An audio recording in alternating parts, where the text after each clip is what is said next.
Thaçi nuk kontrollonte komunikatat publike të UÇK-s. ZPS-ja pretendon në paragrafin 68 të dosjes përfundimtare se Drejtoria e Informimit pranë Shtabit të Përgjithshëm, përfshirë zotin Thaçi personalisht, kishte kontroll të konsiderueshëm mbi komunikimet publike, përfshirë vendimarrjen lidhur me atë për çfarë do të informojë publiku, ushtrimi i kontrollit për intervistat që jepnin komandantë të UÇK-s, edhe sajonin deklarata publike. Ka asnjë informacion të besueshëm që Hashim Thaçi të ketë mbikëqyrur shpërndarjen e informacioneve publike.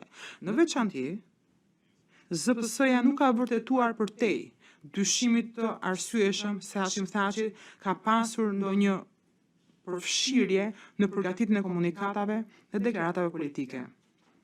Asnjë dëshmitar nuk ka dhënë dëshmi në lidhje me këtë. Asnjë prej librave të shumtë, dorëshkrimeve, shënimeve, artikujve në gazeta apo dokumenteve të tjera nuk përmbajnë qoftë dhe prova dytësore lidhur me faktin që Hashim Thaçi ketë hartuar komunikata apo deklarata politike. E para është një intervistë që ka dhënë Recep Selim për ZPS-n, ku ai pretendon se Hashim Thaçi ka pasur një farë lidhje me komunikatën 59.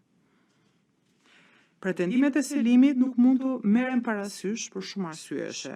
Në intervistën për ZPS-n, Selimi i ka thënë kësaj të fundit që nuk ka pasur dieni personalisht se kush i hartonte komunikatat e UÇK-s, dhe thjesht ka hamendsuar. Dhe mbi të gjitha, pretendimet e tij për komunikatën 59 janë pa konfirmuara. Dhe zoti Thaçi nuk ka pasur asnjë mundësi të kontestojë dëshminë e zotit Selimi kur janë bërë kundër pyetjet në lidhje me këtë pikë. Ne vërejmë se vetë zoti Selimi në dosjen e tij përfundimtare, në paragrafin 614 e ka pranuar se nuk ka pasur dieni se kush i hartonte komunikatat dhe thjesht ka spekuluar gjatë kohës që ka dhënë intervistën për ZPS-n. Them që shërbimi informativ publik i UÇK-s nuk ekziston dhe ZPS-ja nuk jep asnjë lloj shpjegimi se si ishte Thaçi drejtuesi kësaj njësie që nuk ekzistonte.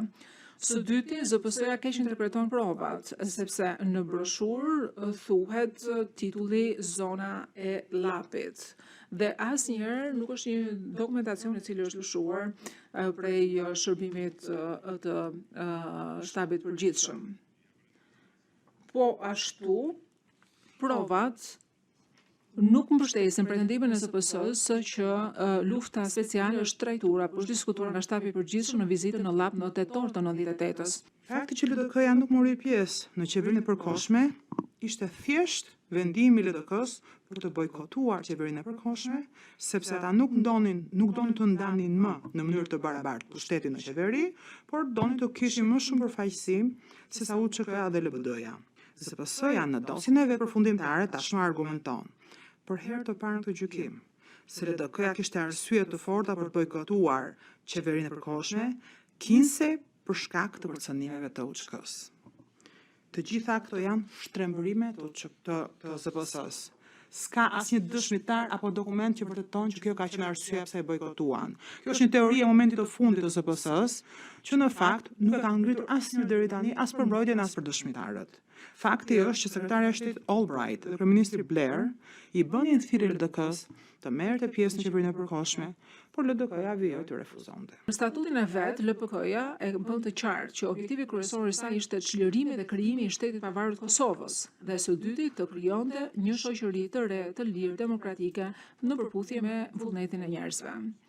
Nuk ka asgjë kundi, asnjë sugjerim në statutin e LPK-s që objektivi i LPK-s ishte që të fitonte më tepër kompetencë dhe pushtet për vete apo për anëtarët e vet.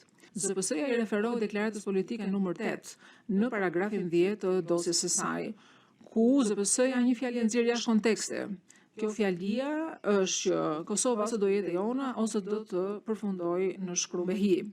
Por pjesa tjetër e tekstit vazhdon dhe e bën më të qartë që kur thuhet që Kosova do jetë e jona, kjo i referohet popullit Kosovës dhe jo antarëve të pretenduar të NPK-s, sepse deklarata ka më shumë kontekst më tej.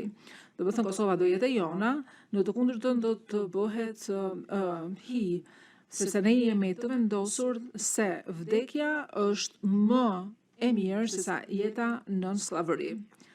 Pra, dhe për këtë arsye